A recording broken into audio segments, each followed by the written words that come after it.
This is Arab Talk on KPOO 89.5 FM in San Francisco. This is Arab Talk with Jess and Jamal. I'm Jess Hannam. And I'm Jamal Dajani. Jamal, the situation in Gaza continues to deteriorate substantially.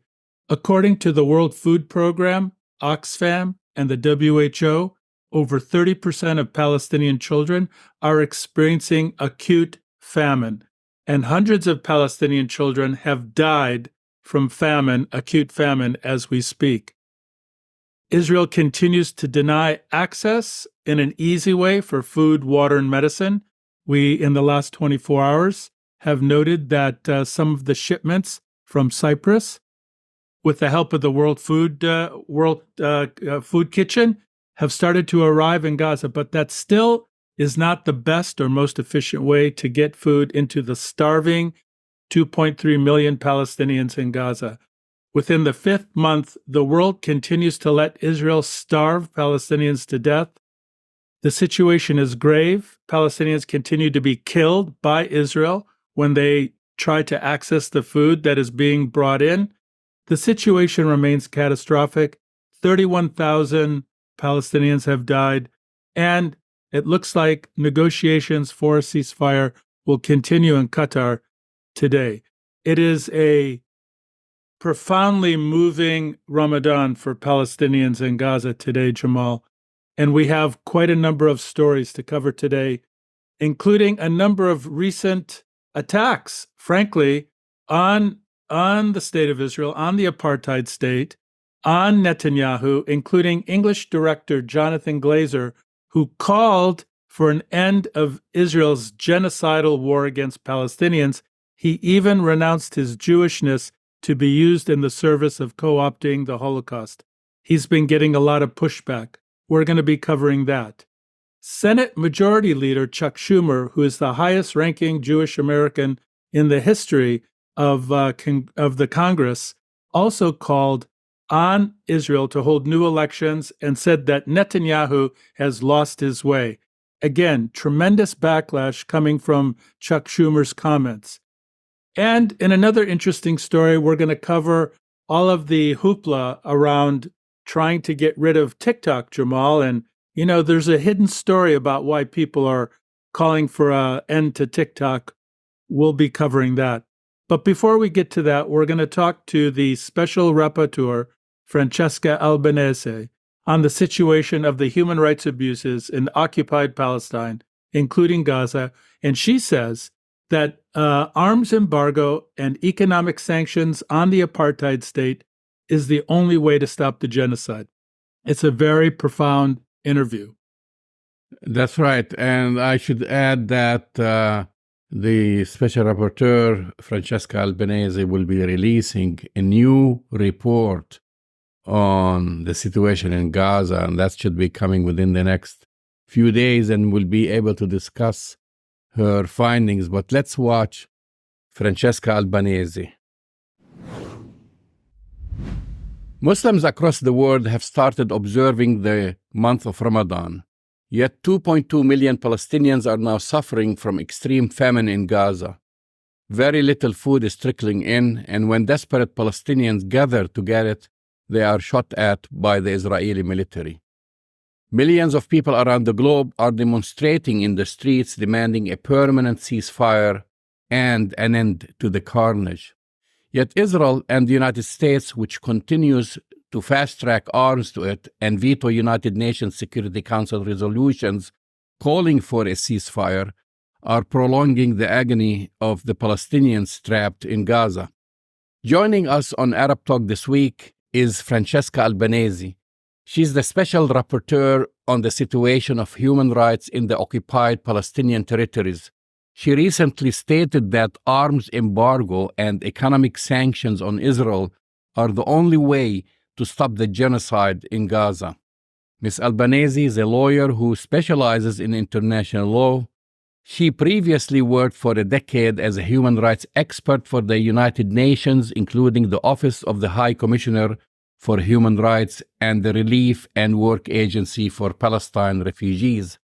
She has published widely on the legal situation in Israel-Palestine. Her first book, released in 2020, Palestinian Refugees in International Law, offers a comprehensive legal analysis of the situation of Palestinian refugees from its origins to modern-day reality. Welcome back to Arab Talk, Ms. Albanese. Thank you very much for having me. Last week, a delegation of Palestinians met with Antonio Guterres, the Secretary General of the United Nations. Our guest last week, Dr. Rola Al-Farra, was in this delegation. Since October 7, Israel has murdered more than 150 members of her extended family in Gaza. Guterres stated he was horrified. It was in this context you stated that arms embargo and economic sanctions on Israel are the only way to stop the genocide in Gaza. What made you come to this conclusion, and what makes you think it will even work?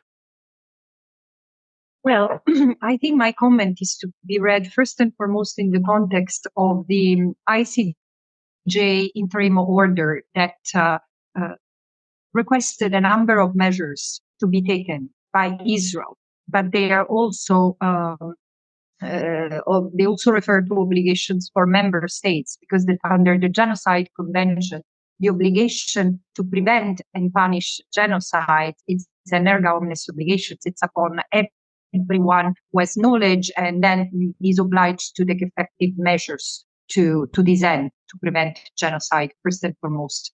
And none of these measures have been observed and have been abided by Israel.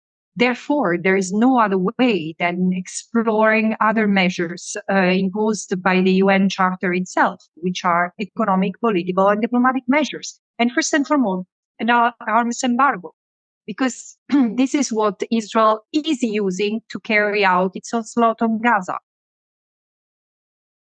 So the U.S. is now, of course, we've mentioned this, fast-tracking Israel weapons and money nonstop, which makes really the Israel's carnage possible. But then Biden says he has no leverage over Netanyahu to force him to let the aid in to Gaza. He's been resorting to airdrops and is now talking about building a costly pier in the Mediterranean to bring food in. As you are aware, as you are well aware, there are more than 2,000 trucks of aid lined up, ready to deliver food. Is this a delay tactic or is it something else? Whatever it is, it's a clear violation of international law, which imposes obligations upon warring parties to ensure effective access of humanitarian relief to civilians in situation of armed conflict. And all the more, once again, the ICJ has requested Israel to take immediate and effective measures to enable the provisions of urgently needed basic services and humanitarian assistance to address the adverse conditions of life faced by the Palestinians in Gaza. In the face of these obligations, there is no choice. And there is a need to let enter everything that is needed to address the adverse conditions of life, meaning the conditions of life that have been made impossible by 5 months plus military assault on Gaza. 5 months during which 70% of the civilian infrastructure has been destroyed, which includes the arable land and the fishing float of people in Gaza. So they can't even resort to life-sustaining options that are available in Gaza. So there is simply no food, let alone essential supplies to make hospitals work, the hospitals that have not been destroyed. So in the face of all this, it's so welcome to have a maritime corridor between Cyprus and Gaza to deliver much needed humanitarian aid to the north, which has been completely isolated, the northern Gaza, and to the south. And at the same time, it cannot, this is just a drop in the ocean if the crossings are not open. Rafah has not been functioning as it should. And as you say, there are thousands of trucks which have been stopped there for months now. They should be allowed in, but also the other crossings should be opened. So this humanitarian siege must be lifted. I mean, the total siege that has been imposed on Gaza must be lifted, and a ceasefire is also needed. There are no ways out, and the rest will be a palliative that will not prevent death from starvation and famine. We have seen in recent days, in a recent week, 20, 25 people dying out of starvation, 16 kids. And this is just in the areas that are monitored by the UN, because we cannot determine how many people are dying out of famine in the northern Gaza. This is catastrophic, and there is no precedent of all these intertwined situations of abuse in recent history. Well, I mean, since we're talking about the ICJ, the ICJ ruling stopped short of calling for a ceasefire, yet many legal minds think that if Israel abided by its ruling, it is tantamount to a ceasefire because it couldn't keep doing the very things it's continuing to do without violating the stipulations. Is international law being tested and failing, or are people looking in the wrong place when they turn to international law in urgent situations like this?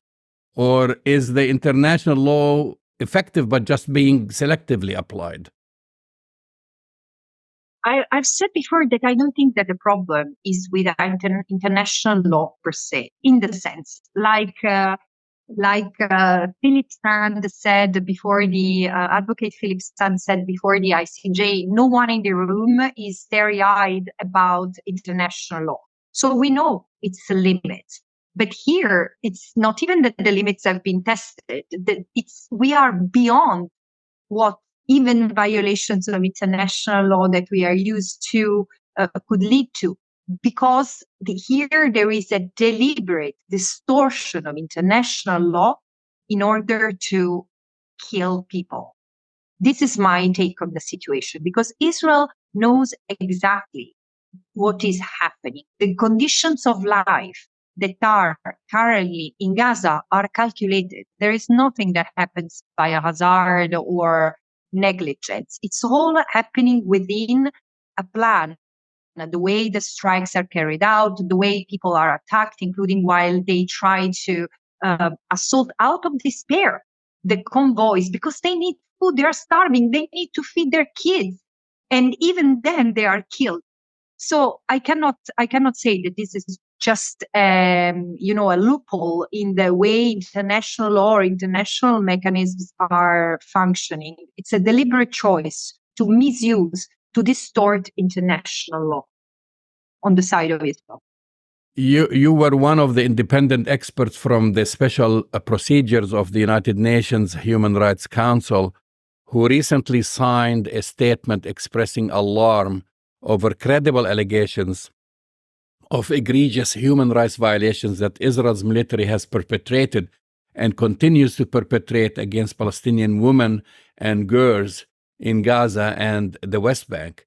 The allegations included, but were not limited to, denying women and girls sanitary pads, food, and medicine, keeping them in cages outside in the cold and rain without food, sexual assault, and extrajudicial killings of women and children. They also stated that an unknown number of Palestinian women and children, including girls, have disappeared in areas where the Israeli military invaded. Are investigations of these serious charges being undertaken, and can you talk about them? Look, we were very careful on that statement because we are extremely concerned with the safety of the victims. So there are different layers of violence. And in that particular statement, we focused on the situation of women and girls.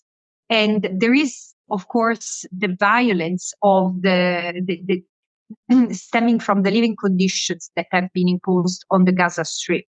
The bombing, the chaos, the forced displacement, the lack of hospitals.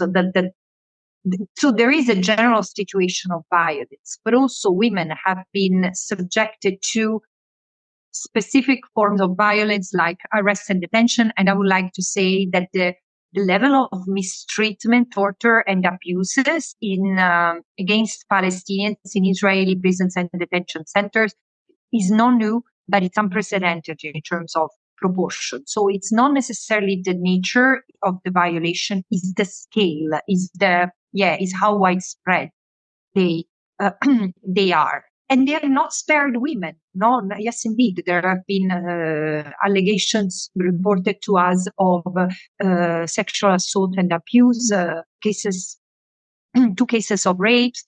And it's very difficult to discern and to continue the investigations because the possibility to access Gaza are very, very limited, particularly the area in the north, which is under full Israeli control. No one can get in.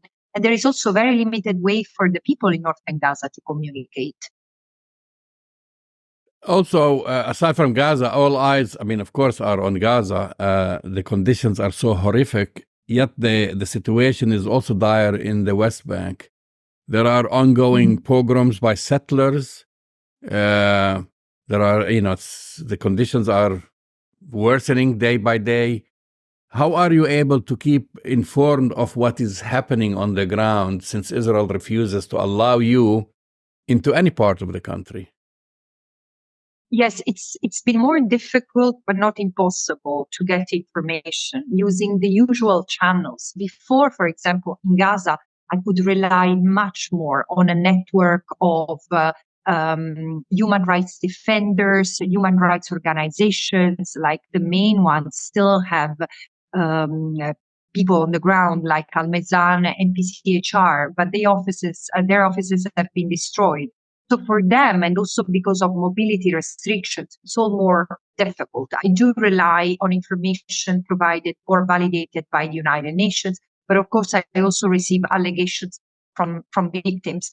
I have a direct and very special channel of communication with children with whom I've worked last year for the production of my my third report, and I keep on talking to them, although it's scattered. I cannot reach out to anyone who's in need, and the people in need cannot reach out to me as they used to.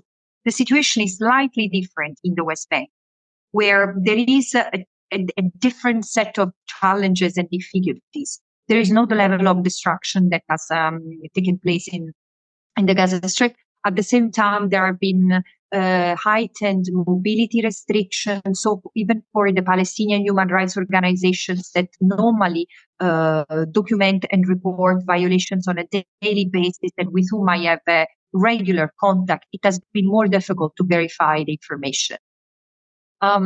I'm still in contact with Israeli organizations and others. But again, it's not a place, the West Bank and Jerusalem is not a place where there is a lack of information and human rights defenders ready to provide it. With what's going on in Gaza, is it these violations or investigations about these violations, have they been put on the back burner? I'm talking about from the United Nations and other agencies because of the catastrophe that is ongoing in Gaza. Yes and no, Jamal, because for me, it's also part and parcel of what is being done to the Palestinian people as a whole. And I really push back on the fragmentation that has been imposed to the Palestinian by the occupation. So, for example, I hit the roof when I hear the Palestinians in Gaza as the Gazawi, as if they were the population. No, so for me, I do see the heightened pressure and the heightened oppression on the Palestinian as a whole. I cannot investigate, but I do know and I'm aware of the violations that are being suffered by Palestinians with Israeli citizenship, meaning Palestinians inside Israel. It's just that I cannot document, I cannot write on those violations, but there is a tightening of the repression on all of them, including on Jewish Israeli citizens who try to stand against this oppression, who ask for a ceasefire, who ask for a common basis of protection for everyone, regardless of ethnicity or religion. So it's the overall situation. And I wouldn't say, I mean, personally, I wouldn't say that the situation in the West Bank and East Jerusalem has been put on the back burner. The only thing is that I try to explain settler colonialism as a phenomenon of which what is happening in Gaza is the peak. And if we look at history, this is not an exception. Lemkin, who has given the term genocide, is the one who coined the term genocide, used to speak of settler colonialism as quintessentially genocidal because it aims at the elimination of indigenous people through various methods of extermination, from ethnic cleansing, starvation, or killing. So there is a package. And then, of course, there is the crime of genocide as it is conceived in international law, which doesn't capture that cultural element, but still can explain in large part what is happening today to the I mean, things look very, very grim, but I have to ask this question from your vantage point. What development make you hopeful that Palestinians will receive justice, and what conditions make you more skeptical? Let's start with the negative one. What makes me skeptical? I would have never, ever expected that in the face of what Israel has done in Gaza in the past 5 months, we could still face a wall of denial, a wall of defense of Israelis' policies. This is really shocking and disheartening. And it comes from the US, but also many European countries, the West in general, or what I call the settler colonial club. And it's true, we have to face the reality that, as Omar Barghouti says, and I often quote him, 500 years of colonialism have left a huge imprint on Western societies, and we need to come to terms with that. So we cannot assess, we as Western people tend to create alibis or to create excuses, to create exceptions. But when it comes to, for our allies, but when it comes to international law, those double standards, those areas of exceptionalism are incredibly dangerous because they undermine the very system that is there to protect us. And this is the only thing we have other than brutal force. So it's either this legal instrument. And, I often say that international law is ineffective without political support. But political actions without the comfort of international law risks to be criminal. And this is what we are facing today. Now, moving to what makes me slightly hopeful. And there are many, many things. First of all, at the legal level, the courageous act of South Africa, that wonderful choice to take Israel to the ICJ for violation of the Genocide Convention was a watershed moment for all of us, because none of us has ever imagined to see Israel facing an international court. And yes, I know that the process will take a long time, will take years. But at the same time, it's very important, also symbolically, the fact that the ICJ has recognized jurisdiction, has not disregarded the case, has recognized the plausibility that Israel is committing genocide without even looking at the merit, just under this, limiting itself at looking at the surface, and has recommended interim measures that, if fully respected, would mean a de facto ceasefire. So I belong to those legal minds that do believe that full respect of the ICJ's measures would mean end of the assault. At the same time, I also see that there is an awakening at the global level of a social consciousness against injustice. The young generation is so much more capable, so much more mature than us, to link the dot, to make the connection between what's happening in Palestine and what happens to the rest of the world, including in Western societies. And this is something that really gives me hope. We've talked about this in our last interview. You are under constant attack by Israel and its surrogates, including accusations of anti-Semitism. How do you cope with this and remain steadfast in advocating for Palestinians and underprivileged people? Because they are underprivileged, because they are the victims right now. And I have nothing against Israel other than wanting Israel not to be an apartheid state.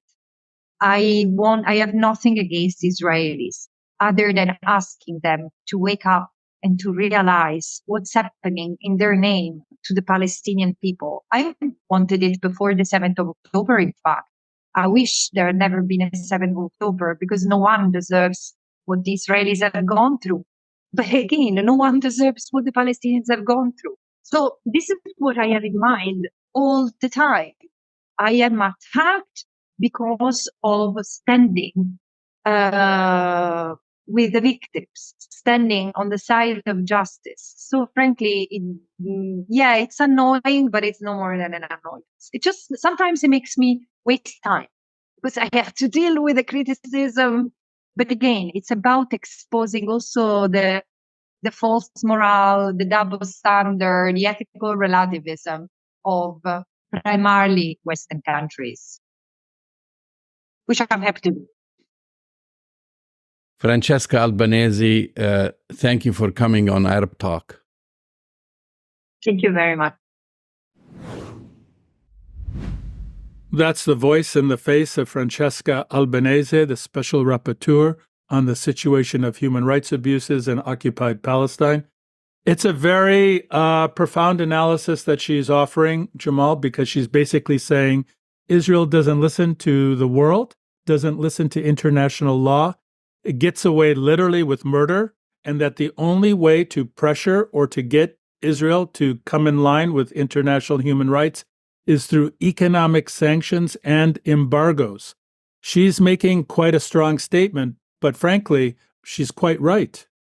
She's absolutely right. And that's why, if you ask many people who understand the situation on the ground, will tell you that President Biden can end this with one phone call. And they mean this, not this courting Netanyahu and blah, blah, blah, just like saying, listen, if you don't listen to us, we're going to cut you off. I mean, that's the only way that's going to, that something's going to happen. And eventually it will in a different way, because Israel is a pariah state, because President Biden and others and Senator Schumer was warning about this and saying we don't want Israel to become a pariah state, but it is a pariah state. It already is. It has been for a long time. And without the help of the United States, without U.S. aid, that cannot go on. But it's still going on, and every day Palestinians are getting killed. They are being starved to death. But while we're on this topic, Israel just had 2 slaps in the face in 1 week, and big slaps. Basically big slaps by prominent Jewish people, starting with director Jonathan Glazer, as you've mentioned, who called for an end to Israel's genocidal war against Palestinians in Gaza at the 96th Academy Awards. That was totally unexpected, because his film, Glazer, he won the Best International Film Award for his film, The Zone of Interest, which is about the Holocaust, used his acceptance speech to speak out against Israeli occupation's hijacking of Jewishness and the Holocaust to fuel the war in Gaza.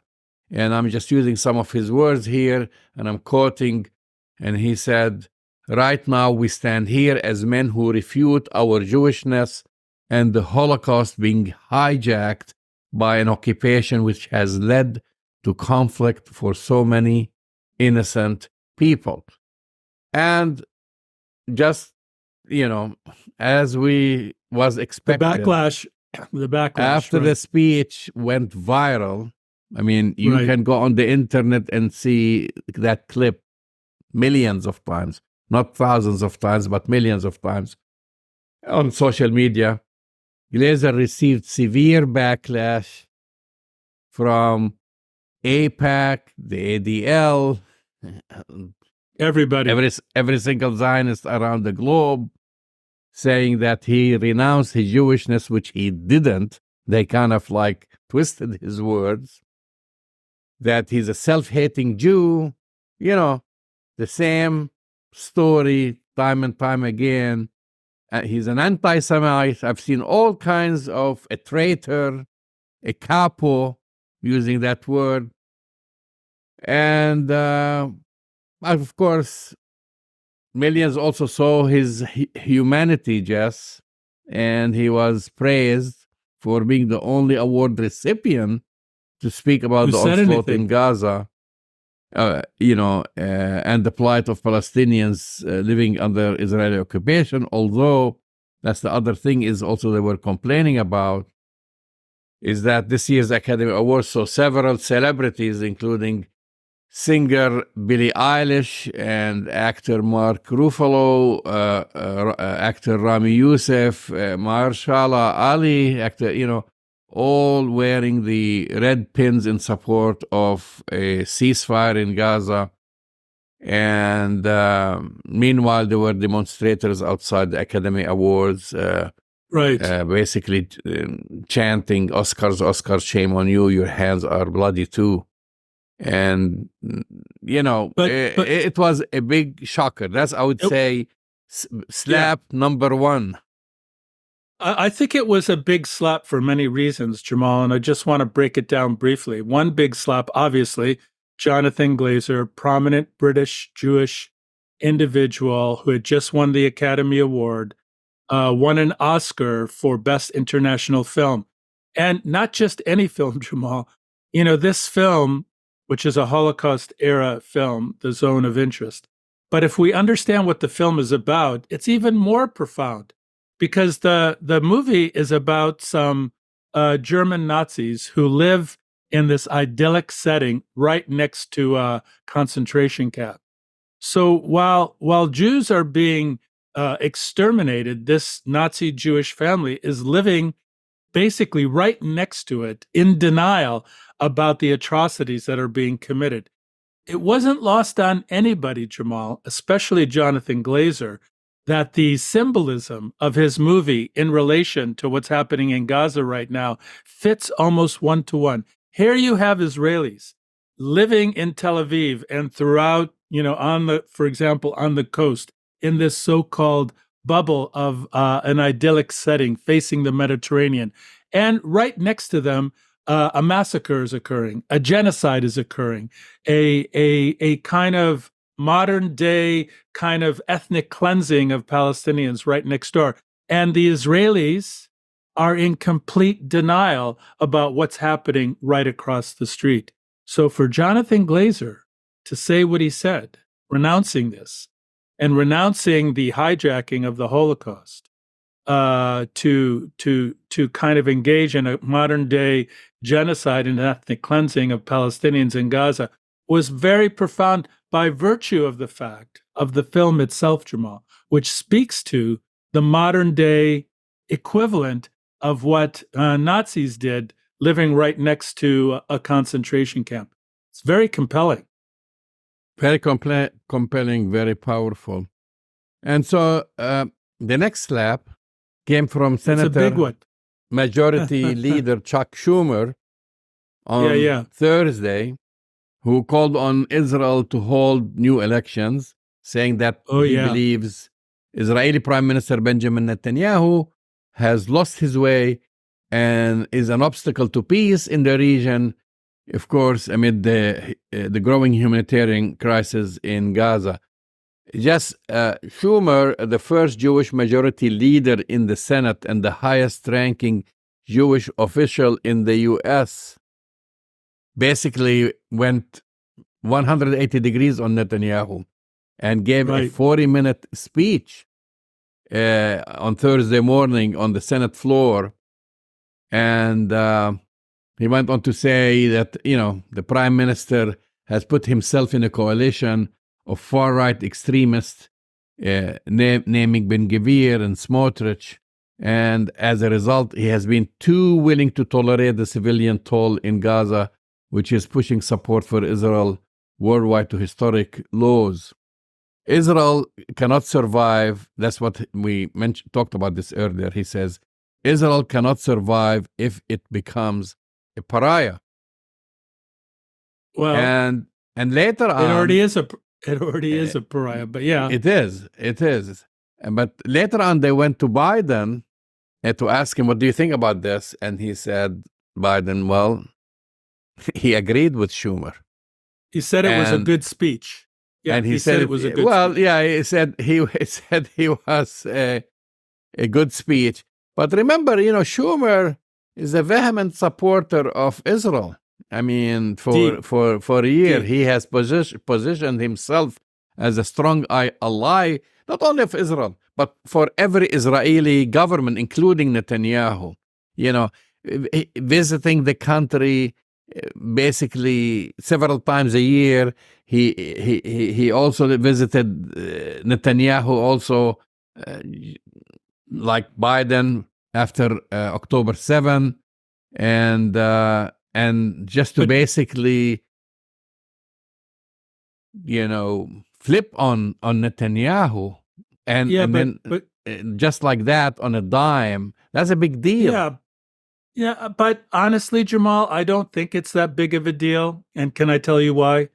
The reason I don't think it's a big deal, because I think we have to be careful. Because you said it in your analysis. Criticism of a single person, Benjamin Netanyahu, begs the question and kind of completely avoids the real issue here, which is the apartheid state of Israel itself.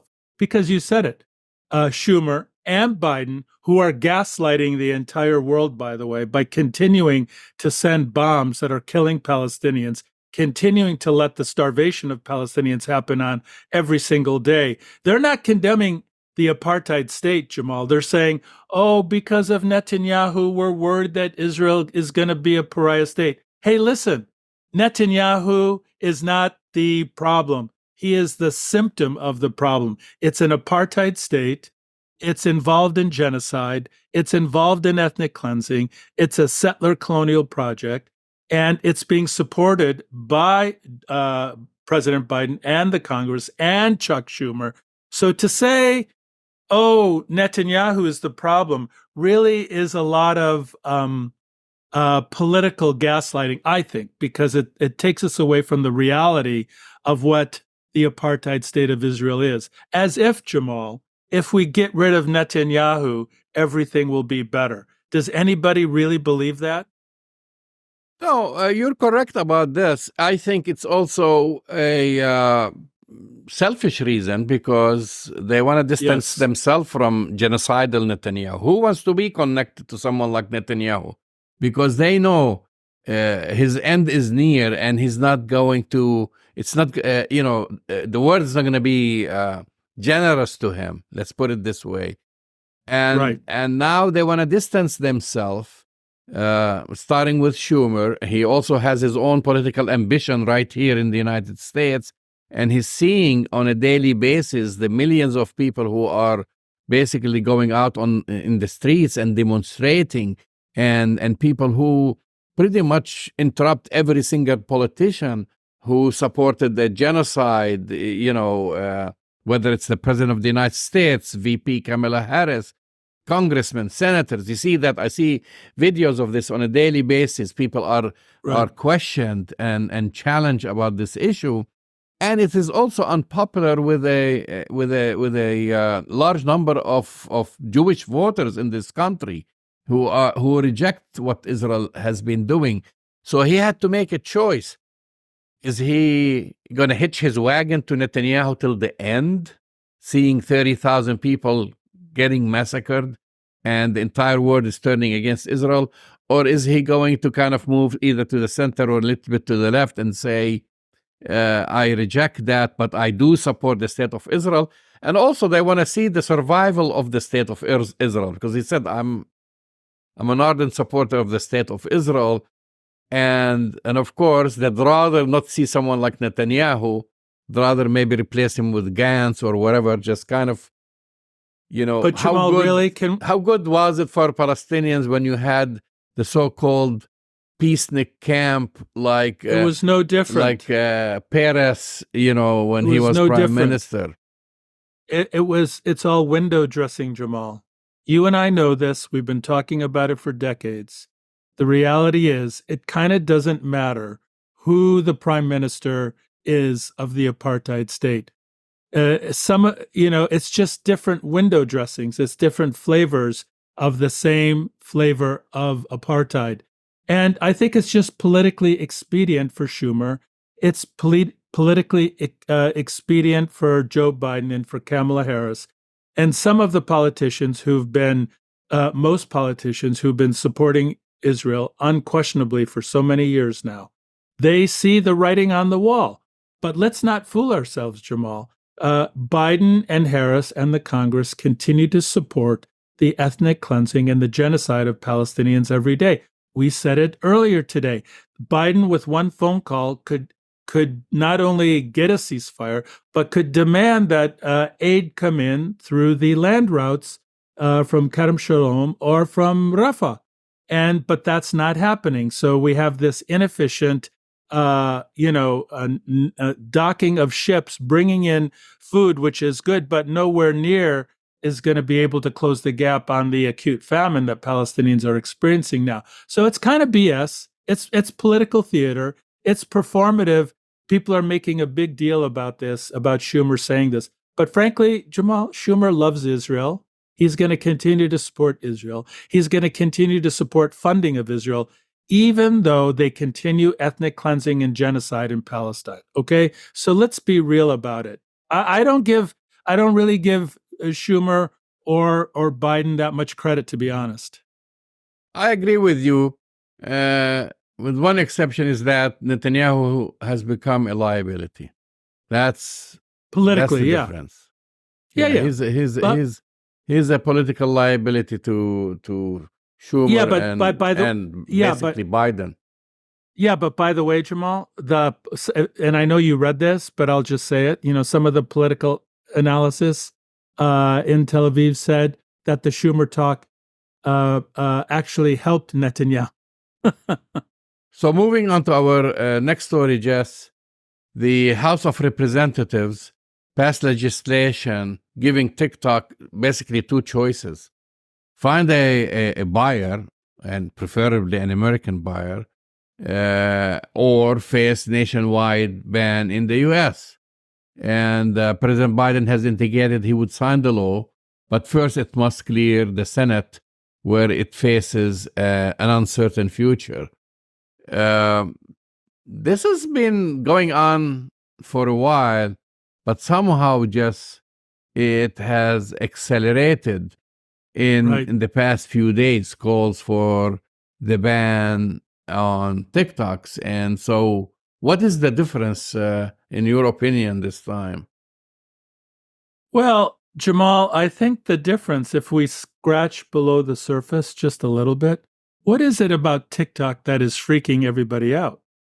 And one element of TikTok is that it's able to show the reality of what's happening on the ground in Gaza and in Palestine in ways that people are able to access information without the filters and the biases of the mainstream media.